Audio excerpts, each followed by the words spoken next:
entre le premier jour où je suis allée chez le médecin traitant lui disant j'ai des fourmillements, je sens quelque chose qui ne va pas dans mon corps, et le diagnostic il y a eu 6 mois, mais c'était les 6 mois les pires de ma vie. Je ne savais plus m'occuper de mes enfants, j'étais en mode survie. Oui. Et en mode quand je vais pas bien je me ferme, et donc laissez-moi où je suis. Quand je suis arrivée là, la première chose que l'infirmière a faite, c'est de m'apporter une tribune. Je m'en souviendrai toute ma vie. Si un jour je perdais ma mobilité, ce serait la mort pour moi, ça c'est sûr. Je ne supporterais jamais ça. Puis je me suis dit oui, en fait, je vais me fixer ce challenge-là. Il y a X années, je ne savais plus marcher 1 kilomètre sans boiter comme un canard. Aujourd'hui, je vais mieux. Je vais faire ce marathon. J'ai vraiment réalisé, donc je le savais déjà avec ma tête, mais j'ai réalisé avec mon corps, avec mes cellules, de l'importance des petites choses. En fait, on a l'impression que c'est banal. Tout ce qu'on a, on a l'impression que c'est banal, mais en fait, quand on se réveille et qu'on voit, c'est super. Quand on se réveille et qu'on peut sortir de son lit, marcher, manger, bouger, manger, en fait, le bonheur, c'est ça. Moi, c'est Fiorine. Et moi, c'est Morgane. Vous écoutez Lueur Fauve. Ici, on vous emmène chacune à notre tour à la rencontre d'êtres libres, des âmes qui inspirent, bousculent, éveillent. Vous entendrez des personnes qui ont choisi d'écouter leur feu intérieur, des voix qui réveillent les lumières qui sommeillent en nous. Bienvenue dans Lueur Fauve, le podcast des âmes indomptables. Aujourd'hui, c'est moi Morgane qui t'emmène dans cet échange. Bonjour Céline. Bonjour Morgane. Alors, comment te sens-tu à l'aube de notre conversation ? Je me sens bien et je me sentirai encore mieux dans 5 minutes quand on aura démarré. Alors, j'ai cette petite tradition de faire un petit texte sur l'invité que je reçois. Tu es prête ? Je t'écoute. Alors, tu es donc Céline Alonso. Et si tu es aujourd'hui, c'est pour quelque chose que tu n'as pas choisi. Quelque chose qui t'est tombé dessus sans prévenir. On dit qu'on vit tous avec une épée de Damoclès au-dessus de la tête. La tienne est bien réelle et elle fait mal. Elle attaque tes nerfs, ton corps, ta tête. Elle, c'est la sclérose en plaques. Derrière ton sourire et ton énergie débordante se cache une noirceur, tapie dans l'ombre. Une fatigue sourde, une douleur que peu devinent. Car tu as appris à faire bonne figure. Par pudeur, peut-être aussi un peu par fierté. Parce que cette maladie, on ne la guérit pas. On vit avec, pour toujours. Alors, quitte à vivre avec, autant lui tenir tête. Et se prouver que oui, on peut vivre avec une CEP et courir un marathon. 42 kilomètres pour chercher une réponse, trouver du sens, comme dans chaque chose que tu entreprends depuis. Parce que la vie, en fait, c'est maintenant. Qu'est-ce que ces mots t'évoquent ? De l'émotion. Oui, c'est exactement ça. C'est ça ? On peut arrêter l'interview, c'est bien résumé. Tu vas nous raconter cette maladie, ce combat et puis tout ce que tu mets en place depuis pour vivre avec. Mais d'abord, j'ai envie que tu te présentes toi, avec tes mots. Comment est-ce que tu te décrirais à quelqu'un qui ne te connaît pas ? Déjà, j'aurais envie de reprendre ta présentation parce qu'il y a une chose qui peut être ajustée selon moi, c'est que tu parles de noirceur. Oui. En fait, pour moi, ça a été l'occasion, et c'est l'occasion de voir la vie autrement, de l'aborder autrement. Oui. Et donc, aujourd'hui, je suis bien, donc je dis ça. Demain, si je suis moins bien, je te dirai effectivement que c'est une grosse noirceur. Mais pour moi, c'est plus une lumière dans ma vie, plus qu'autre chose. En tout cas, c'est comme ça que je l'aborde. Cette maladie, je déteste ce mot-là, mais pourtant, c'est bien ça. Oui. Et donc, si je devais me décrire aujourd'hui, de manière très objective, je m'appelle donc Céline, j'ai 43 ans, j'ai 2 enfants. Je suis mariée. Je suis mariée. Et tu travailles aujourd'hui ? Donc, je travaille dans une maison médicale comme gestionnaire et je suis aussi tutrice de mineurs étrangers non accompagnés. Et mon moteur principal, c'est l'amour. Oui, voilà. Ça, on y reviendra et je pense que ça va effectivement transparaître. J'adore aussi faire un retour par l'enfance. Quel enfant étais-tu, petite ? Alors, déjà, j'étais l'aînée d'une famille de 5. Oui, ça met bien les bases. Voilà. Qui j'étais quand j'étais petite, j'aurais dû poser la question à mon entourage pour le savoir. De ce que j'ai déjà entendu, j'étais déjà celle qui était présente pour les autres, qui était assez soutenante, très présente pour mes frères et sœurs, et aussi très autonome et indépendante. Et tu voulais faire quoi comme métier petite? Je ne savais pas, je Non, ne sais pas. tu ne J'ai sais pas. non. Et finalement, tu as fait une formation RH, c'est ça? C'est là-dedans que Non, tu t'es j'ai fait une formée? formation d'assistante sociale au départ. Oui. Et puis, j'ai travaillé vite dans des agences d'intérim, etc., où là, j'ai été formée en continu, parce que dans ces sociétés-là, on est formé alors plus à tout ce qui est commercial, RH, etc. Et puis, donc, j'ai travaillé, oui, plusieurs années là, et puis j'ai fait un grand melting pot de tout ça pour revenir ici à ma télé. Oui, parce qu'on est anciennes Ancienne collègues, collègue, oui, il faut voilà. le dire.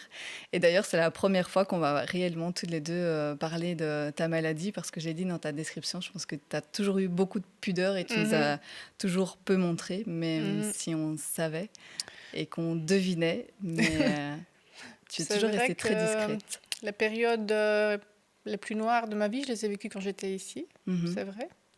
Et c'est vrai que je pense que personne ne s'est vraiment... Rendu compte. Enfin, je ne sais pas assez rendu compte, mais en tout cas, personne ne connaît les coulisses de ce que j'étais quand j'étais au boulot. Ouais, De ce que je vivais même quand j'y étais parfois. ouais, Mais voilà, ça, c'est pas par manque d'intérêt des autres, c'est un choix. ouais. On va y revenir justement. Est-ce qu'il y a un jour où tu peux dire que ta vie a basculé, ou en fait cette maladie, elle est arrivée petit à petit? Je ne sais pas si tu as un souvenir d'un jour où tu as ressenti les premiers symptômes, ou si tu as fait une crise brutale. Comment ça s'est passé chez toi, le développement de la sclérose? Ben, notre vie familiale aurait pu basculer déjà avant la maladie. Et donc là, on a dû tenir le cap. Et je le dis parce il y a probablement un lien. Après, elle s'est installée un peu insidieusement, mais assez vite quand même. Donc j'ai commencé par avoir des fourmillements, une fatigue une fatigue qui m'empêchait de sortir de mon lit ou de mon fauteuil. Je ne savais plus m'occuper de mes enfants, je ne savais plus C'était à ce faire moment-là. Tu ne grand-chose. savais plus Non, t'occuper de tes c'était enfants. vraiment compliqué. Et donc, de semaine en semaine, les symptômes s'aggravaient. J'avais pour finalement avoir des problèmes de mobilité. Et ce qui était extrêmement difficile à ce moment-là, c'est qu'aucun diagnostic n'était posé. Oui, attends, tu dis tellement de choses sur lesquelles j'ai envie de rebondir. Tu dis, j'étais tellement fatiguée. Tu pouvais... tu dormais du coup la journée? Combien de Je temps? savais rien faire d'autre, quoi. En Tu fait, dormais du matin au soir? Et donc oui, je me levais quand il fallait pour m'occuper des enfants parce que c'était impensable pour moi de ne pas le faire, mais c'était quand même extrêmement difficile. Et puis, je dormais de fatigue physique et j'étais extrêmement inquiète aussi parce que je sentais, comme je l'ai plusieurs fois dit à mon médecin, je sens quelque chose qui ne va pas, je sens quelque chose qui ne va pas. Et aucun diagnostic n'était posé. Je passe les détails, mais en tout cas, c'était vraiment fort et de plus en plus fort. Chaque semaine, il y avait quelque chose en plus. Tu ressens quoi? C'est des décharges électriques? Tu ressens quoi si tu devais définir Ça a un commencé peu? par des fourmillements dans les extrémités, les mains, les pieds. Et des puis... fourmillements qui raidissaient tes doigts, qui t'empêchaient d'avoir une Non, pas de mobilité? raidissement, vraiment des fourmillements. Ça a commencé comme ça. Ça partait, ça revenait, ça partait. Et puis, déjà, la sensation qu'il y a quelque chose qui cloche, quoi. Ouais. Et puis, la deuxième grosse chose, c'était la fatigue. C'était pas une fatigue de personnes fatiguées après une grosse période. C'était une fatigue d'un corps qui rame, quoi. Ouais. Et puis, après, ça s'est vite étendu à tout mon flanc droit.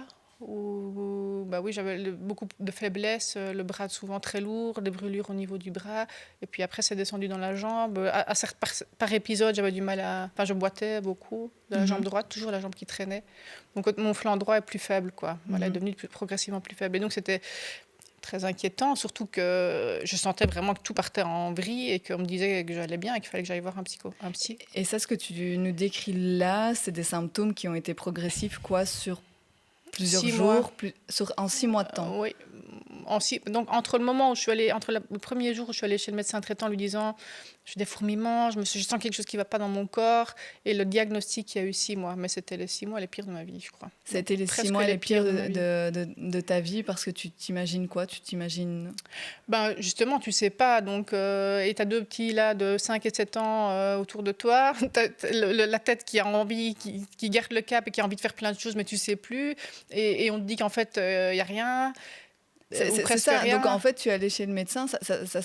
Au début, j'imagine, tu vas chez ton généraliste. Oui, mon médecin généraliste m'a toujours cru, m'a envoyé du coup vers des spécialistes. Il y a eu des problèmes Enfin, on va passer des détails, mais il y a eu plusieurs hospitalisations, des tests, etc. Il y a certains tests qui ont été mal interprétés et donc qui ont reporté l'échéance du diagnostic à plus tard. Et puis finalement, on a refait une batterie de tests et là, D'accord. Et si tu étais hospitalisée, c'était pour passer des tests ou c'est parce que tu étais dans un état de fatigue tel que tu ne pouvais plus rester chez toi?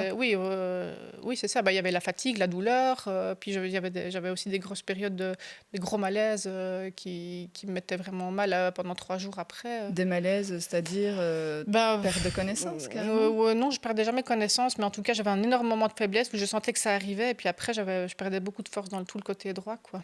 Ah oui, ok. Et donc, 6 mois de recherche de diagnostic, tu passes des batteries d'examens. Quel type d'examen tu passes Tous les examens neurologiques, quoi. Ah, au niveau neurologique, oui, on a tout de c'est suite cherché directement. au niveau Ouais. neurologique. Donc, j'ai fait ponction lombaire, résonance magnétique, et puis tous les tests sanguins, tous les potentiels évoqués, comme on dit. Et à ce moment-là, qu'est-ce qui ressort de ces tests? Qu'est-ce que...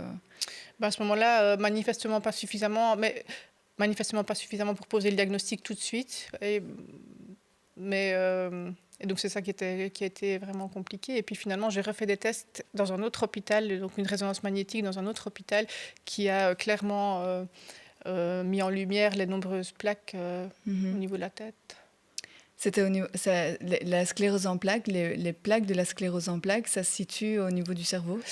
Oui, ça peut se situer au niveau du cerveau ou de la moelle épinière. Donc en fait, c'est le système immunitaire qui attaque la gaine de myéline et qui crée donc des lésions au Et niveau la des gaine, nerfs. ça entoure le nerf, hein, Oui, c'est ça? c'est ça. La gaine de myéline. C'est ça. Oui. Et pour revenir à le jour où le diagnostic tombe, tu es où? Tu te souviens avec qui tu es? Ah oui, ça précisément. Tu sais nous raconter ce moment? On était à Fréture et donc Qui est on un avait centre pris, donc c'est un centre neurologique, hein. neurologique. Oui, Ouais, j'étais c'est près de chez moi. accompagnée. Je connais. Oui, c'est le pire. C'est atroce quand on cherche des maladies neurologiques et qu'on va dans ce centre-là. Oui, parce qu'on voit parce qu'on voit tout Oui, et on voit voilà, c'est des franchement pas personnes qui sont dans des états effectivement qui font peur. Et donc, oui, j'étais accompagnée et ça a duré 10 minutes. C'est la première fois que je voyais cette neurologue-là.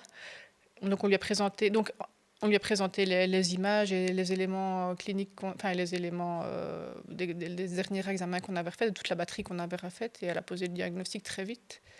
Et moi, je me souviens que sur le coup, d'une part, j'ai ressenti un soulagement parce qu'enfin, j'avais une réponse et donc des possibilités pour remonter.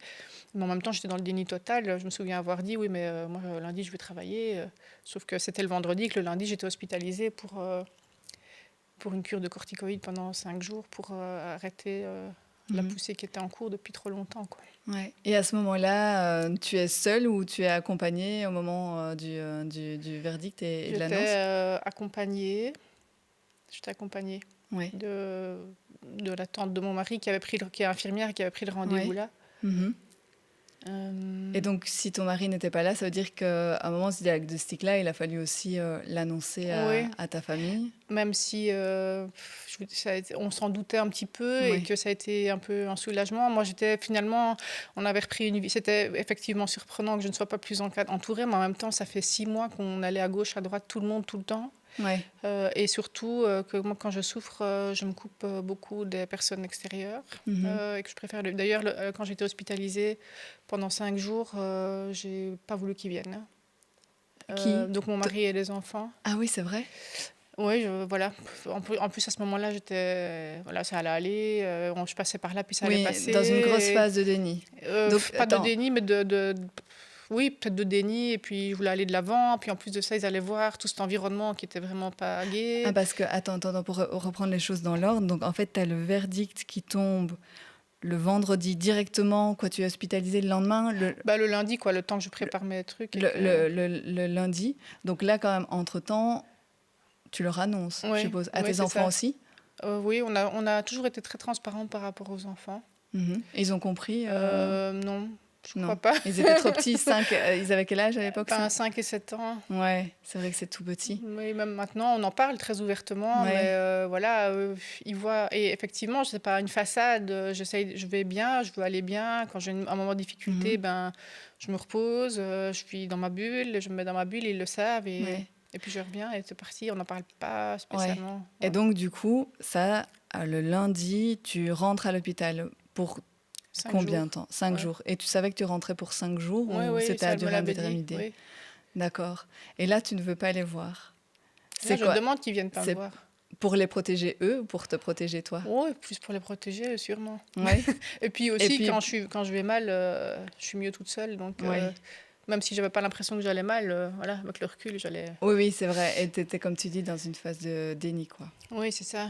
Quand je suis arrivée là, la première chose que l'infirmière a faite, c'est de m'apporter une tribune. Ça, je m'en souviendrai toute ma vie. Que j'ai mise à l'extérieur de la chambre. J'étais dans une chambre double avec une dame qui avait aussi la sclérose en plaques et qui était bien, bien atteinte. Ah Franchement, oui, c'était pas la vision de l'horreur de ce que toi, oui, tu ne voudrais jamais devenir, en fait. Il y avait en oui. face de toi cette vision de cette Oui, c'est dame. ça. Finalement, en fait, j'avais l'image des mots, en fait, on va Ouais. dire comme ça. Ouais.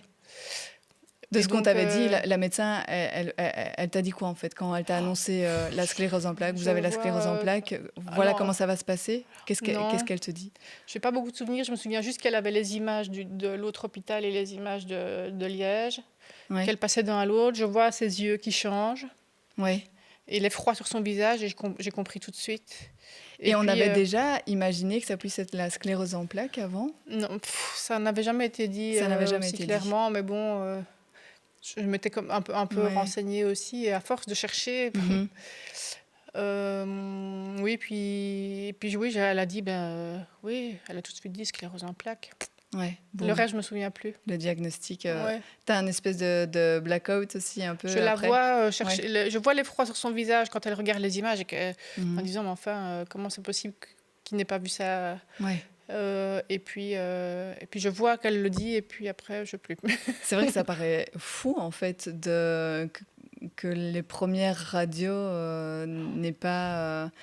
T'en veux quelque part Non, Non, t'as ça dépassé sert à ce stade. rien. Oui. Ouais. Ça n'aurait rien changé, peut-être. Non, et puis, enfin voilà, le problème, il n'est pas là. Enfin, Ouais. non, enfin ça, je Mhm. n'en parle. C'est la première fois que j'en parle, je crois d'ailleurs. Ouais, Ça n'a pas d'accord. d'importance. Le tout, c'est qu'à un moment donné, on ait mis le doigt sur ce qui n'allait Oui. pas, et surtout Mhm. qu'il y ait eu une explication. C'était surtout ça, parce Ouais. que pour le reste, j'avais déjà commencé à cheminer différemment qu'avec la médecine classique, puisque la médecine Ouais. classique me disait rien. Ouais. Et donc, voilà, c'était un aboutissement d'une partie du travail, mais il y a tout un autre travail qui avait déjà été engagé avant, quoi. Mhm. Quand tu rentres, du coup, à l'hôpital le lundi, tu es dans quel état, quelle forme physique? C'est une bonne question, hein. À ce moment-là, j'étais en mode survie, plus. Je me souviens que... En termes de mobilité, on te tend une tribune, donc je Oui, suppose mais que... ça, c'était de la maladresse plus qu'autre chose. Oui, Parce ok. que je pense pas que j'avais des problèmes de mobilité à ce moment-là.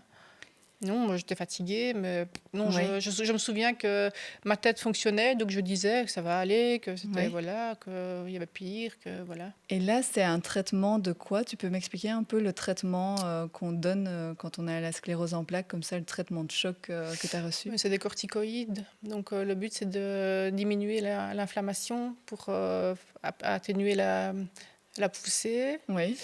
Et à ce moment-là, j'avais d'énormes douleurs aussi, c'était vraiment très, très, très fort, névralgique, quoi. Ouais. Et Vraiment. donc, Dans c'était un tout le peu... corps ou tu as vraiment dans le toujours flanc côté droit? ouais. Ouais. Et oui, ça a apaisé aussi les douleurs Ouais. à ce moment-là. Mhm. Mhm. Et après ces 5 jours, je ne sais pas si ces 5 jours t'ont permis de digérer la nouvelle, de processer, enfin, tu vois, au-delà de ce retrait, tu l'as dit toi-même, tu t'es retiré Mhm. quelque part, tu as refusé les visites. C'était aussi pour toi t'aider à cheminer dans l'acceptation ou pas? Je pense pas. Je pense que j'étais en mode survie. Oui, Et en mode, quand je vais pas bien, je me ferme, et donc laissez-moi où je suis. Et puis, Oui. quand je suis sortie, il fallait que je reprenne le contrôle de de ma la vie. vie. Et donc, Et ça, justement, ça s'est passé comment, la sortie? Tu rentres chez toi, et là, tu sens un avant-après? je me souviens que quand je suis sortie, ça a été dur parce que j'étais encore très... Enfin, les corticoïdes, on est KO avec ça. Ouais. Et les enfants étaient petits, quoi. Ça, je me souviens. Oui, ça doit être compliqué. Mais malgré tout, je n'ai pas exprimé que... Et donc, avec le recul, je me dis que c'était trash parce qu'au final, j'ai pas eu l'impression d'avoir beaucoup de soutien, mais en Ouais. même temps, j'ai pas exprimé ce que je vivais à l'intérieur et au Ouais. contraire, pour moi, ça allait. Enfin voilà, on a Ouais, un ouais. diagnostic qui était posé, il y a un traitement qui était en place, Ouais. la vie continue et on y va, quoi. Mhm. Mais Et après, enfin, pour revenir, oui, quand tu rentres chez toi, du coup, ça veut dire, c'est quoi les conseils qu'on te donne? Tu vas devoir rester alité ou tu peux reprendre tout doucement non, non, mais ça, de toute façon, ils auraient pu me dire que je devais rester alité, je serais pas restée. Non, juste, on avait aussi l'objectif de l'hospitalisation, c'était de tester le traitement. Ouais. Donc là, il y a une infirmière qui passait pour faire les injections tous les X temps, je ne sais plus Mhm. tous les combien. Et pour le reste, on parle beaucoup pratico-pratique par Ouais. rapport aux soins, mais pour le reste, voilà. Et Je n'étais après, pas demandeuse de plus ouais, non plus. ouais. Les soins sont à domicile après ou c'est juste des médicaments que tu dois prendre ou ça se passe J'ai comment? essayé plusieurs traitements, dont un d'injection, mais avec lesquels j'avais plein d'effets secondaires, et du coup j'étais encore plus Ah oui. mal, et donc c'était un cercle vicieux. Ouais. Et puis on m'avait donné aussi des médicaments pour les douleurs névralgiques, mais pareil, avec ça je savais plus conduire, j'étais tout le temps dans le chou, donc j'étais plus moi-même. Ouais. Donc ça c'était plus possible, je préférais morfler que... Ouais. Ah oui, ok. Tu préférais souffrir, Ben oui, que de plus pouvoir avoir ta vivre ma vie, liberté. quoi. Oui. Ouais. C'est pour ça qu'aujourd'hui, la plus grosse crainte que j'ai, c'est... Enfin, je sais que je survivrai, enfin, que je pourrais passer beaucoup d'épreuves. Voilà, je pense avoir beaucoup de ressources, mais si un jour je perdais ma mobilité, ce serait la mort pour moi, ça c'est sûr. Je supporterais jamais ça, en fait. Et quel est Et le donc, c'est parfois mon pronostic plus gros... qu'on te donne? Il y a différentes formes de Oui. sclérose en plaques. Je ne sais pas si toi, de quelle forme tu souffres. Est-ce que c'est une forme qui est sévère? Ça se fait toujours par poussée? Ouais. Non, moi j'ai la chance. Donc c'est vraiment quand j'ai des stress, c'est que je ne suis plus maître de la situation parce que je n'ai aucune raison de me tracasser à l'heure d'aujourd'hui. Tu n'as aucune raison Euh, de te tracasser? mon corps est mon baromètre. Je sens quand ça ne va pas. Je sens mon plus gros handicap, j'ai envie de dire, quand je suis dans des périodes difficiles, c'est la fatigue. Oui. Donc il y a des moments où ça va super bien, il y a des moments où il faut que je dorme 2-3 heures par jour, en plus de bonnes nuits et en plus de... Voilà. Et donc, à partir du moment où j'ai des épisodes comme ça, c'est souvent suite à un gros stress ou à une grosse période plus difficile ou dans n'importe quel domaine. Donc ça, je le sais. Et donc, quand mon corps me tire la sonnette d'alarme, Et il le tire comment à nouveau? C'est les premiers fourmillements qui reviennent en en me mettant première? d'abord au lit. Ah oui, oui, ok, c'est la fatigue. Enfin, Ouais. ou en tout cas, Ouais. je me lève et je fais ce qu'il faut, mais après, il ne faut plus rien me demander. Ou bien, enfin, je sais pas, voilà. Et puis oui, alors là, tous les anciens symptômes reviennent, quoi. Ah oui. Et ça, c'est régulier, ça revient régulièrement ou tu arrives à force à... Je les sens venir et je sais dans quel contexte ils viennent jusqu'à présent. Donc, Ouais. quand c'est comme ça, je sais comment y répondre aussi. J'essaye d'être vraiment très attentive à mon corps, quoi. Et Il y a- donc, du coup, ça reste très stable et je n'ai aucune raison objective de m'inquiéter par rapport à D'accord. ça. Par rapport L'évolution. au traitement aujourd'hui, tu en es où? Tu as dit aussi que tu avais exploré les médecines alternatives. Oui. Du coup, aujourd'hui, tu chemines entre médecine traditionnelle ou alternative ou... Je ne sais pas, dis-moi. Ça a été tout un cheminement, quoi. Pour moi, la guérison et le bien-être de manière générale, il se travaille sur tous les plans. Enfin, je veux dire, on Ouais. est corps, mais on est aussi esprit et on est aussi... Enfin, il y a le corps, il y a l'âme et Il y a l'esprit, il y a l'énergie. l'esprit. Oui, Ouais. voilà. Et donc, j'ai travaillé d'abord sur mon corps, évidemment, par les traitements, mais qui engendraient beaucoup d'effets secondaires. Ouais. Et c'était franchement pas gai. J'en ai pris pendant plusieurs années. Et puis, parallèlement à ça, j'ai fait tout ce qui est... j'ai fait un bon gros suivi en médecine fonctionnelle. Donc, la médecine fonctionnelle part du principe que quand il y a un dysfonctionnement dans le corps, c'est un peu comme un moteur de voiture. Il faut travailler À la source. à la source et trouver pourquoi il y a une panne à cet endroit-là Ouais. et qu'est-ce qui génère la panne. Et donc, ça, je suis encore suivie maintenant, mais beaucoup moins, mais en tout cas de manière très approfondie pendant plusieurs années. J'ai pris beaucoup de compléments alimentaires, j'ai adapté mon alimentation. Je suis aussi très à l'écoute de mon corps et donc je sais qu'il y a des choses que je ne peux pas manger ou si je mange, ça va être compliqué. Ah oui, il y a une petite mouche qui Oui. te tourne autour. Et puis, il y a le psychologique aussi, mine de rien, tout Bien est sûr, lié. ouais. Tu es donc, suivie depuis... c'est à j'ai- quel âge, en fait, finalement, que le diagnostic tombe? On ne l'a pas dit, c'était en ça? 2016, donc j'avais 34 ans. 34, donc ça va faire presque 10 ans, Oui. quoi, finalement, que tu vis avec ça. En tout cas, que tu sais que tu vis avec ça. Oui, c'est ça. Oui, c'est pareil, j'ai toujours beaucoup travaillé sur moi, mais c'est sûr que quand il y a des épreuves comme ça nous invite à nous dépasser. Et pour moi, tout est lié, il y a rien à faire. Et donc, j'ai fait aussi un cheminement, un gros cheminement de ce côté-là. Et puis, l'importance de nourrir l'âme est tout aussi importante que de nourrir son corps pour moi et de soigner sa tête, son Ouais. niveau psychologique. Et ça, Donc, bon. tu la nourris comment, du coup, ton âme je ne sais pas s'il y a des pratiques qui t'aident plus qu'une autre. Moi, comme je t'ai dit, ce qui nourrit mon moteur de base, c'est l'amour. Ouais. Et donc, je nourris mon âme en choyant le vivant, on va dire comme ça. Ouais.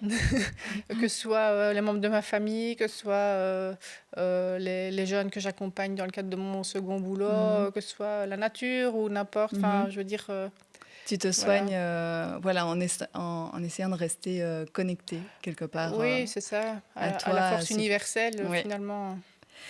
Est-ce que tu as le sentiment aujourd'hui de vivre avec une espèce de Damoclès au-dessus de la tête? Aujourd'hui, je suis bien, donc je te dirais non. Mais oui, quand même. En fait, mais c'est ce qui me permet aussi c'est aussi une énorme force parce que c'est ce qui me permet de veiller à toujours rester en équilibre dans ma vie, quoi.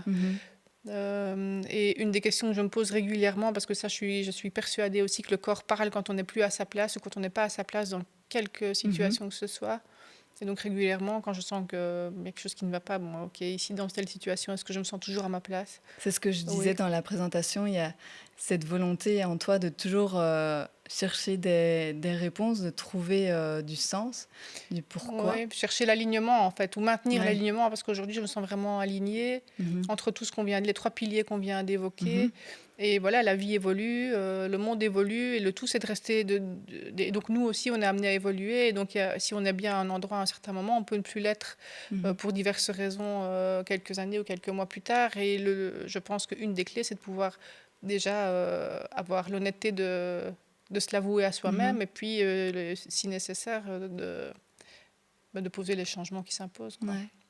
Alors la sclérose en plaques, c'est une maladie qui est dégénérative. Est-ce que tu t'es déjà imaginé le pire? Oui. Pour toi, le pire, tu l'as dit, c'est la perte de mobilité. Oui, parce que je sais que ce serait un drame pour moi, parce que je suis autonome et que je ne veux surtout pas déranger les autres et que je ne serai jamais un boulet pour qui que ce soit. Tu as donné des consignes à ta famille à ce sujet-là? Ah oui. Et quelles sont-elles? Ils ne veulent pas. Moi, je ne m'imagine plus vivre si je dois être dépendante des autres, quoi. Ça, c'est sûr. Maintenant, ça, c'est ce que je dis aujourd'hui. Oui, c'est ce que tu dis j'imagine que je aujourd'hui. vais encore cheminer. Et surtout, je n'en suis pas là du tout au niveau de l'évolution. Mais je suppose que quand on a cette maladie-là, inévitablement, c'est des questions qu'on se pose, c'est des discussions qu'on a avec son entourage. Oui, c'est sûr, mais aussi, ça c'est quand on... Oui, effectivement, c'est des questions qu'on n'élude pas, mais en même temps, ça permet aussi d'apprécier encore plus le présent, de se rendre compte. En fait, je pense que pendant cette période de vide médicale, là, j'ai vraiment réalisé... Donc, je le savais déjà avec ma tête, mais j'ai réalisé avec mon corps, avec mes cellules, de l'importance des petites choses. En fait, on a l'impression que c'est banal. Tout ce qu'on a, on a l'impression que c'est banal, mais en fait... c'est pas banal du tout, quoi. Voilà, quand on se réveille et qu'on voit, c'est super. Quand on se réveille et qu'on peut sortir de son lit, marcher, manger, bouger, manger, en fait, le bonheur, c'est ça. Parfois, on va le chercher bien loin, mais pas nécessairement. C'est toutes des choses dont tu pourrais être privé, la vue, manger seul? Il y a eu une grosse... non, manger, non, hein, mais la vue, oui. Et puis, c'était surtout par rapport à la mobilité. Quand on a fait ma ponction lombaire, je suis restée... Il y a eu un petit effet secondaire, a priori pas grave, mais en tout cas, je ne savais pas me relever sans vomir. Et donc, la fois où j'ai pu me lever et prendre ma douche sur mes 2 jambes toute seule, c'était une bénédiction. Alors qu'en fait, on se lève tous le matin, on prend notre douche, et voilà, c'est une banalité parmi d'autres. Mais en fait, non, il faut se rendre compte que toutes les petites choses qu'on a, c'est des bénédictions. Et le fait de reconnaître ça chaque jour dans toutes les petites choses et d'être en gratitude par rapport à tout ça, moi, c'est ce qui me permet aussi de nourrir mon âme, quoi. Voilà. Par exemple, hier, on est allé cueillir des cerises. Il y avait une abondance de cerises, il y avait le soleil, on entendait les oiseaux. Alors oui, on a cueilli les cerises et c'est super, on va faire plein de trucs avec ça, mais en plus, être dans ce moment où la nature nous donne plein de choses délicieuses en plus, et que le soleil brille, enfin voilà, c'est des... Et cette prise de conscience, je suppose que tes enfants et ton mari et tes proches en ont aussi hérité. C'est quelque chose que tu leur inculques ou c'est quelque chose qu'ils ont aussi à présent dans leur tripes, dans leurs cellules, comme tu dis? J'essaye, en tout cas, par l'exemple, parce que je pense que c'est la meilleure école. Maintenant, on est chacun comme on est, mais c'est vrai que par rapport... mon mari, oui, c'est clair qu'il a été extraordinaire dans tout ce qu'on a vécu ensemble et que ça a bien bétonné notre couple, comme ça aurait pu le détruire pour le même prix, ça c'est sûr. Et les enfants aussi, bien qu'ils étaient petits, qu'on a essayé de les préserver le plus possible. Mais en tout cas, c'est vrai qu'aujourd'hui, mon plus grand challenge pour nos enfants et ceux qu'on a la possibilité de côtoyer, c'est d'essayer de les éduquer en gardant le cœur ouvert, quoi. Parce que ça, je trouve que maintenant, on est vraiment tellement figé dans le matérialisme, dans les mondes virtuels et toutes ces choses-là. On a tous tendance à se replier sur soi-même et sur une réalité qui, en fait, n'apporte pas grand-chose. Et donc, c'est ce que j'essaye de faire. Après, ils en feront ce qu'ils veulent. Et j'ai, moi, une dernière question au niveau de ta maladie. Donc, on t'a côtoyé effectivement ici à Matélé en tant que collègue. Ici, on te recroise encore de temps en temps. Et pour nous, de l'extérieur, c'est difficile de voir l'évolution, en tout cas, qu'il y a eu dans ton corps. Je ne sais pas si aujourd'hui, tu te sens plus... Moi, de l'extérieur, je n'ai pas eu l'impression qu'il y a, en tout cas physiquement, une Céline avant, une Céline après, tellement tu caches ça quelque part. Tu me réponds quoi à ça? Je réponds pas que je réponds que je ne cache pas, mais je vais de l'avant, quoi. Voilà. Un peu dans toutes les épreuves, on a deux choix, quoi. Soit on l'a subi, soit on vit avec et on en fait une force. Et donc, c'est toujours comme ça que j'ai pris les choses. Et donc, du coup, on en vient au marathon.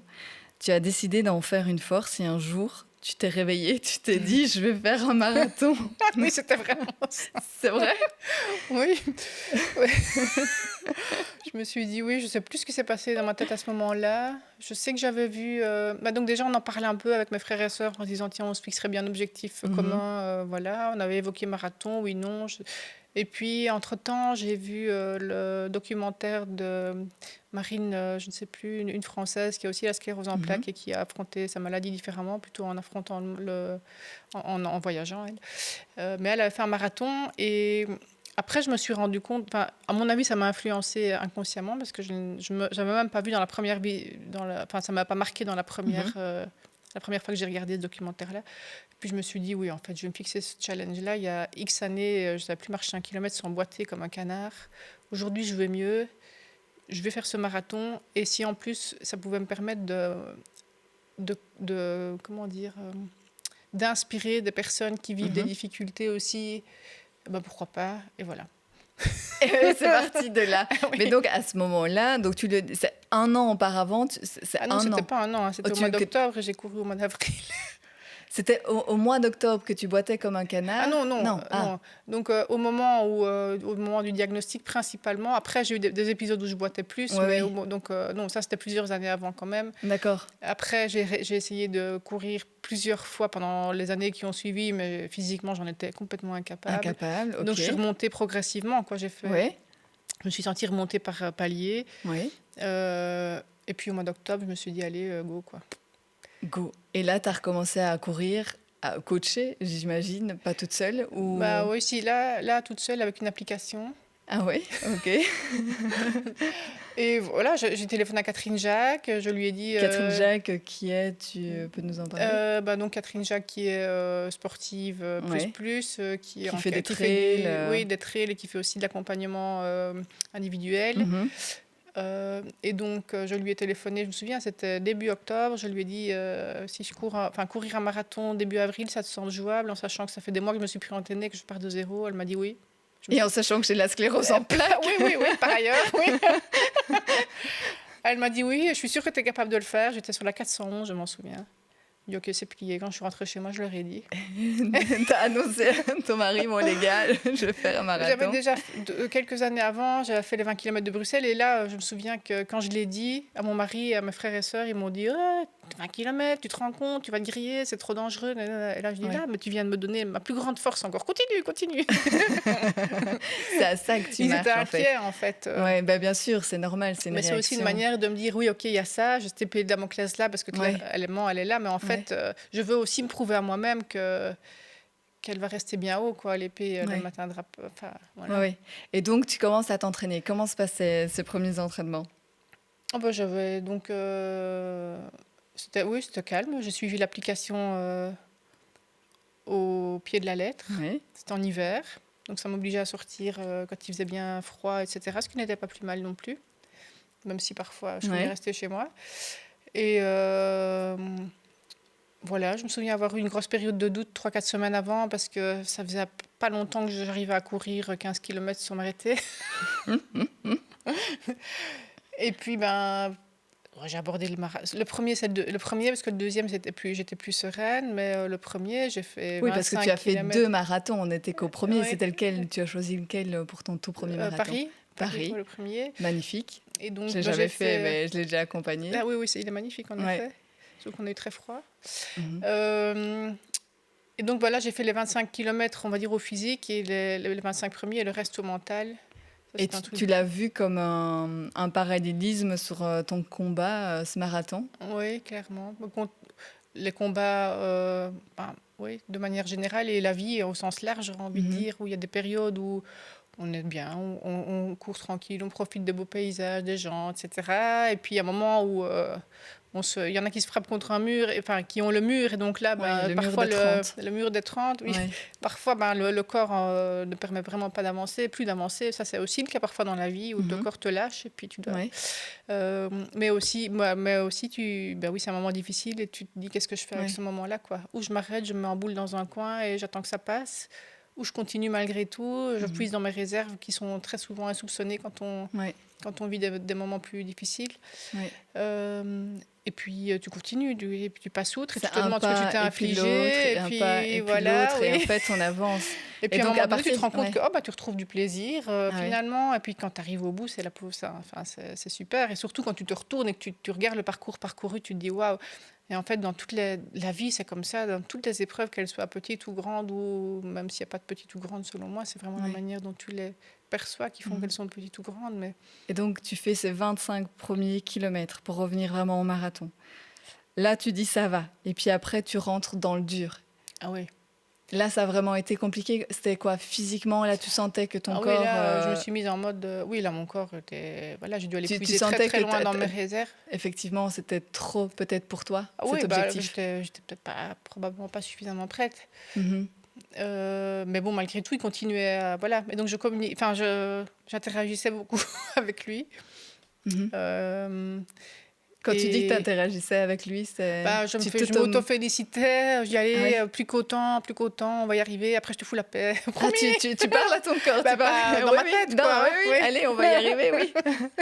T'as vu tout ce qu'on a fait jusqu'ici, on va pas lâcher. Oui, jusqu'à présent, tu m'as toujours bien soutenue, allez, encore cette fois-ci, quoi, vas-y. Je ne lui parle pas comme ça, mais je me dis ça, je me conditionne comme ça. Tu te conditionnes, oui. Et puis je me dis, allez, 2 heures, en fait, dans une vie, c'est rien, 2 heures. Dans 2 heures, on est au bout, et puis... ce sera fini, ce sera bon. Et à un moment, tu as senti que tu as retrouvé quand même un peu d'énergie ou jusqu'au bout, vraiment, ça a été... Non, j'ai eu un moment où... il y a vraiment eu une période où j'étais dans le dur pendant longtemps. Et puis, à un moment donné, je me suis rendu compte qu'en fait, ça roulait, quoi. Je recoupe, c'était bon. Et quand tu passes la ligne d'arrivée, quelle émotion c'est la première fois, en tout cas, c'était les larmes. Rien que d'en parler, j'ai encore des frissons. Des larmes de quoi? De soulagement, de joie, de fierté par rapport à mon corps, quoi. Vraiment, on peut dire qu'on en a bavé beaucoup, à beaucoup de niveaux. Je l'ai mis à rude épreuve plusieurs fois, indépendamment de la maladie, et chaque fois, il a toujours été fidèle. Ouais. Donc, et je suppose que quand tu cours ce premier marathon, tu as des supporters qui sont venus t'encourager.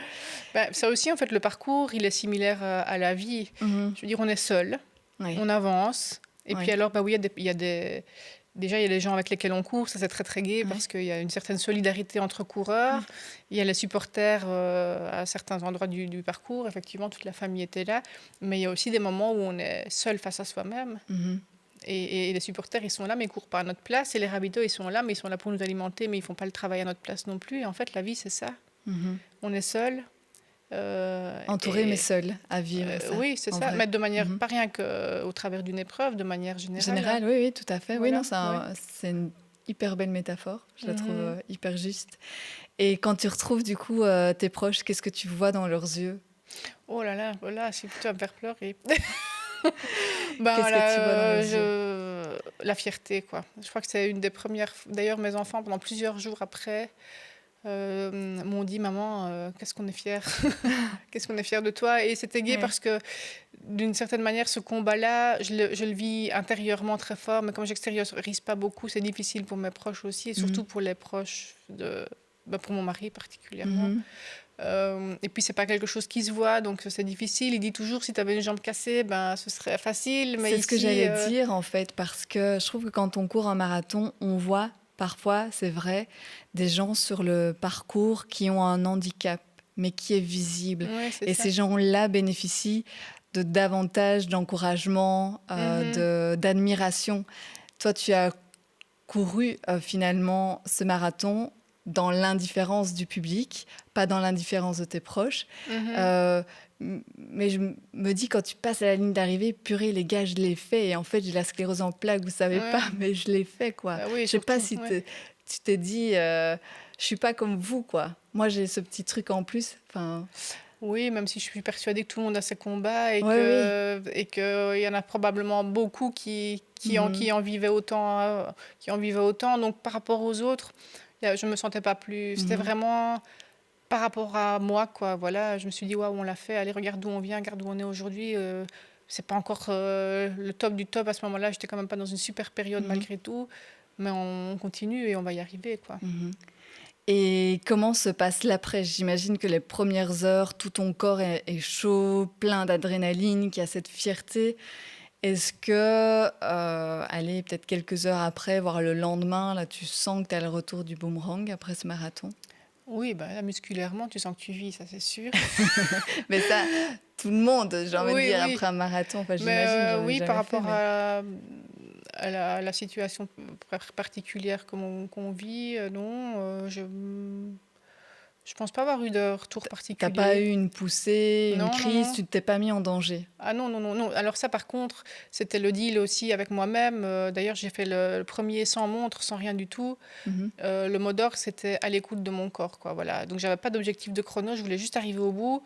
Et je m'écoutais. Voilà, j'ai trouvé le rythme au début sur base de ce que j'étais capable de donner. Quand je devais m'arrêter, je m'arrêtais. Je ne me suis pas arrêtée beaucoup, mais malgré tout, quand j'avais besoin, je m'arrêtais. Et si à un moment donné, j'avais senti vraiment, je me grillais, j'arrêtais. Ça, c'était vraiment... Ça, j'aurais pas risqué quand même de...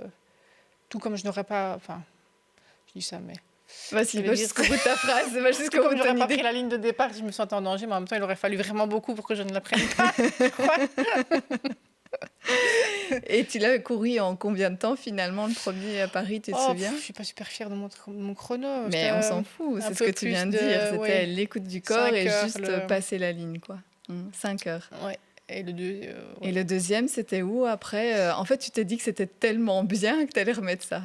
Sur le coup, je me suis dit, ok, je l'ai fait une fois, bof, quoi. Et puis bof, après, quoi, je ne le refais plus, quoi. Voilà, c'est bon, c'est fait quand même. T'étais dans le dur, quoi. Oui, puis après, franchement. Celui-là, je l'ai subi. En plus, il faisait vraiment très froid. Et donc, à la fin, quand j'avais plus de réserve ni rien du tout, j'ai vraiment eu super froid. Quand on est arrivé, il y avait du vent, il y avait de la pluie. Enfin, c'était, voilà. Les sensations n'étaient pas celles qu'elles auraient pu être. Mais bon, voilà, je l'avais fait. Et puis, 2 ans après, 1 an et demi, je sais pas, je me suis dit, oh... On y retourne. J'ai vu une connaissance qui a fait celui de Rome. Ça avait l'air super beau. On a de la famille à Rome. Je me dis, ça pourrait être l'occasion de faire d'une pierre deux coups, de passer un bon moment avec eux, etc. Et donc, j'ai regardé un peu. Puis, je suis descendue. J'étais en haut à ce moment-là. Je suis descendue. J'ai dit à mes enfants, à mon mari, Vous avez envie 4 d'aller à Rome, les avril, gars? je ne sais plus quelle date c'était. Je fais le marathon de Rome. Là, ils n'essayent même plus de me dire quoi que ce soit. Oui, mais non, il n'y a pas d'avance. De toute façon, ils le savent bien. T'es têtu et quand t'as une idée, il faut que tu le fasses, quoi. Oui, il faut, quitte à me tromper tout de moi-même. Et à ce Ouais. moment-là, voilà. Mhm. Mais ça Et sert à là- rien de me dire Ouais. tu vas te griller, tu n'y arriveras pas. D'ailleurs, quand je suis allée chez mon médecin traitant pour lui redire et pour lui demander son accord, Entre guillemets, parce que là, on ne voit pas que tu Oui. fais des guillemets.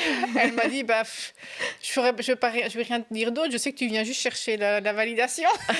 Non, donc- Mais t'es suivi justement pendant ces entraînements-là, durant toute ta préparation. On a dit, tu t'es accompagné de gens qui sont experts dans la course, mais qui ne sont pas experts dans la maladie ou dans la récupération ou dans des choses qu'on ferait différemment quand on est porteur de cette maladie-là. Ou tu as vraiment géré ça en autodidacte, toi, à Ouais. l'écoute de ton corps. Oui, c'est ça, ça résume Ah bien. oui, ok. Après, c'est sûr que j'ai pas été imprudente non plus, donc Mhm. j'avais fait des prises de sang approfondies pour être sûr qu'il n'y avait pas de carence ou Mhm. autre qui aurait pu mettre mon corps en difficulté.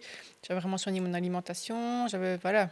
Mhm. Mais je suis partie sans baromètre externe, Ouais. à savoir la montre ou autre, avec juste mon baromètre Ouais, interne. interne. Le premier, hein. Le premier. Et comment il s'est passé ce deuxième?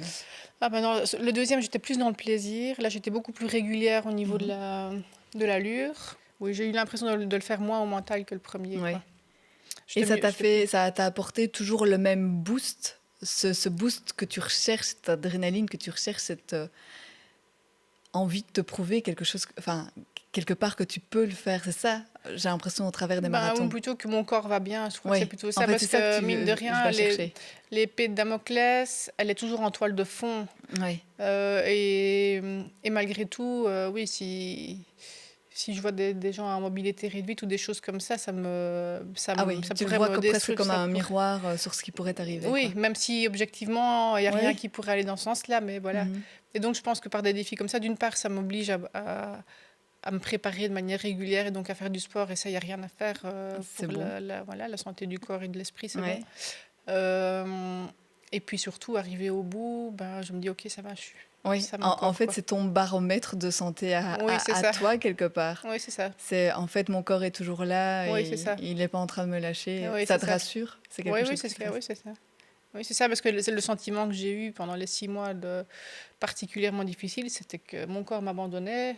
Ouais. Et jusqu'où ça va aller, en fait. C'est une façon, quelque part, de garder le contrôle, Oui, de c'est garder ça. le pouvoir sur ton corps aussi, peut-être. Je dirais de continuer à vivre en harmonie avec avec le corps, quoi. Sentir qu'il est toujours là, que je peux continuer à le pousser un peu. Mhm. Il est là. Maintenant, quand il en a marre, c'est clair. Hein. Enfin, je veux dire. Et alors, on passe un peu du coq à l'âne, mais c'est parce que je pense que c'est un pan de ta vie qui te définit tellement aujourd'hui. Dans ta quête et ta recherche de sens, tu as aussi accueilli chez toi des migrants. Mhm. Oui, donc ça, c'était 2 ans avant le Covid, et puis un peu après, on était famille d'accueil aussi. Bah oui, comme je t'ai dit, pour moi, déjà moi, je puise mes ressources dans le don à l'autre, l'amour, etc. Mais surtout, j'ai vraiment envie que mes enfants soient aussi ouverts à tout ça. Et donc un peu par la force des choses, parce que ça s'est mis comme ça, on est arrivé à... Je ne vais pas te expliquer tout, sinon on en a pour aussi 1 heure, si on aborde ce point-là, mais à avoir la possibilité d'accueillir des jeunes en transit, qui étaient en transit vers l'Angleterre. Donc ça, on a fait ça pendant 2 ans. Il y a eu vraiment beaucoup d'allées et venues de jeunes qui venaient prendre une douche, dormir chez nous, manger un bout avant d'essayer de repartir en Angleterre. Et donc il y a eu beaucoup d'allées et venues. Et puis, on en a accueilli plusieurs qui sont restés longtemps parce qu'ils n'ont pas eu la possibilité de passer vite. Ils sont restés chez nous pendant le Covid, et puis après, ils sont partis, et on a eu du mal à continuer dans la dynamique parce qu'ils ont quand même laissé un gros vide. Ouais. Et qu'est-ce que leur présence t'apportait? Parce que, en même temps, je me dis qu'il y a quelque chose d'un peu contradictoire, ce besoin de donner de l'amour, c'est ce qui te nourrit, c'est ce qui te permet aujourd'hui d'avancer, mais tu le dis aussi toi-même, ce besoin parfois d'être complètement dans le repli. Comment est-ce que tu trouvais ton équilibre finalement avec des inconnus chez toi? Est-ce qu'ils te nourrissaient davantage que leur présence n'était dérangeante par moment? Moi, je suis persuadée que le monde irait beaucoup mieux si la vibration de l'amour était plus élevée, on va dire comme ça. Et donc, rien que le fait d'ouvrir ma porte, de donner une douche chaude à quelqu'un qui est dehors depuis une semaine. C'est des jeunes, il faut le rappeler, très souvent, ils étaient très C'était des jeunes. jeunes adolescents de 13, 14, 15 ans, de me dire que mes enfants pourraient être dans cette situation-là. Oui, parce que tes enfants, le plus grand, il a quasi le même âge. Il était un peu plus jeune, mais malgré tout, Oui, à quelques années près. Ça me nourrit déjà super fort. Et puis surtout, ils ne sont pas inconnus longtemps. En général, ils arrivaient chez nous, c'était le temps de se connaître. Et puis avec l'ensemble de la famille, parce qu'évidemment, on regardait toujours bien si tout le monde s'y retrouvait, parce que c'était comme un fameux projet. Ça devenait vite gai, quoi. Des grandes tables où on rigolait. Où c'était, Ils parlaient français ou c'était... Certains parlaient français. Et alors, il y avait toujours un fil rouge, donc c'était souvent le même qui venait avec un ou l'autre. Et finalement, c'était toujours la même petite bande. On n'ouvrait pas notre porte non plus à des inconnus en permanence, mais D'accord. on ouvrait notre porte et ça nous enrichissait tous, quoi. Les enfants, ils en gardent un souvenir extraordinaire aussi. Et vous avez noué des liens à quel point avec certains de ces jeunes ? Ils sont tous en Angleterre aujourd'hui et on a encore des contacts avec certains. Alors évidemment, avec le temps, ça s'estompe. Et c'est bien ça, ça veut dire qu'ils sont bien là où ils sont, qu'ils ont refait leur vie et c'est très bien. Mais je pense qu'avec au moins 2-3 d'entre eux, le lien sera toujours là, quoi qu'il en soit. On est allé les voir quelques fois, ils sont revenus quand ils ont eu leur papier pour dire bonjour et pour 2 fois. C'est comme des enfants d'adoption, je ne sais pas si tu les considères comme ça, c'est trop gros. Trop... Oui, ils ont fait partie de notre vie de famille pendant plusieurs... 2 ans, quoi. Donc, mine de rien, ils ont marqué notre histoire.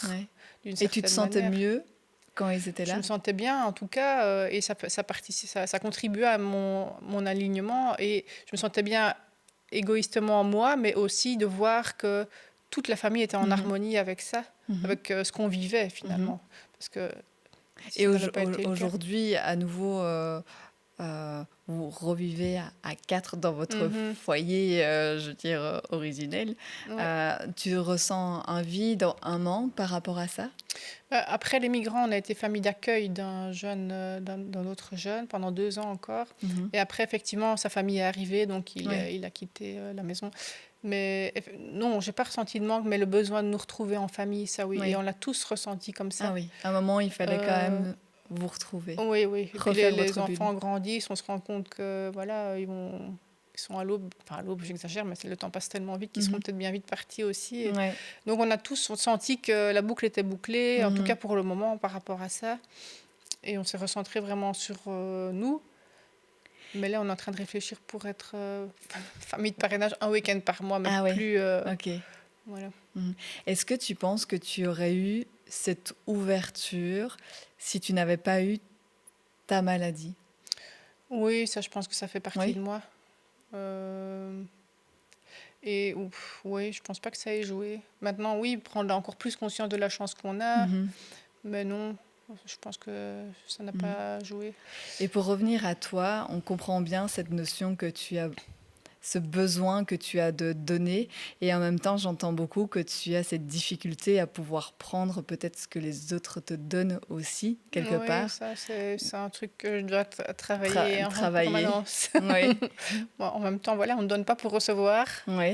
Pour moi, le plus beau don, c'est justement celui que tu donnes en espérant rien non plus. Mais pour ça, il faut être bien avec soi-même, quoi. Et donc, il faut savoir nourrir son âme différemment, peut-être, qu'en attendant quelque chose en retour de la personne à qui tu donnes. Voilà. Alors, on en arrive tout doucement à la fin de cet entretien, à moins que tu ne voulais rajouter quelque chose. Non, je ne veux rien comme ça. Et on arrive aux questions en vrac, quelques questions un peu plus tac au tac. De quoi as-tu faim aujourd'hui ? Encore faim ? D'authenticité. De quoi as-tu peur ? Même si on l'a déjà un peu évoqué. Oui, je pense qu'on a des... de manière générale, j'ai peur que le monde se perde faute d'authenticité. J'ai déjà dit 1 million de fois, mais je trouve que pour le moment, la réalité est tellement dure que... Et te concernant, tu as peur moi, la plus grande peur que j'ai, c'est la perte de mon autonomie. Ce qui t'enivre. Les relations vraies. humaine de manière générale. Ouais. Ce que tu souhaiterais que tes amis disent de toi? Ça, c'est une bonne question. Que je suis humaine et positive. C'est quoi pour toi réussir sa vie? C'est rester vrai avec soi-même et aligné avec ce qu'on est vraiment. Une phrase, un livre, un film ou une musique qui te fait vibrer, peu importe, un de ceux-là. Oh là là. J'aime bien les musiques qui vont chercher... Pareil pour les livres et les films que je regarde. Je ne sais pas regarder des films... T'en as pas un là comme ça à conseiller, quelque chose qui a réveillé? Tu as parlé du documentaire tout à l'heure par exemple, mais peut-être... Ah si, La ligne verte. Pourquoi celui-là? Parce que justement, derrière sa grosse carrure, il sait aller chercher les choses. Enfin, je ne sais pas expliquer, mais La ligne verte, j'oublie toujours tous les films que je regarde, mais celui-là... il est ancré. Il est bien ancré, oui.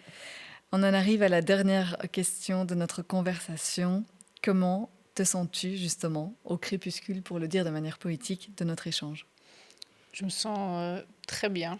Je me sens en phase avec moi-même, avec mes proches. Je me sens C'est la première fois que tu te confiais comme ça de manière aussi détaillée et en public, oui. Oui, parce que là, on est toutes les deux, mais effectivement, oui.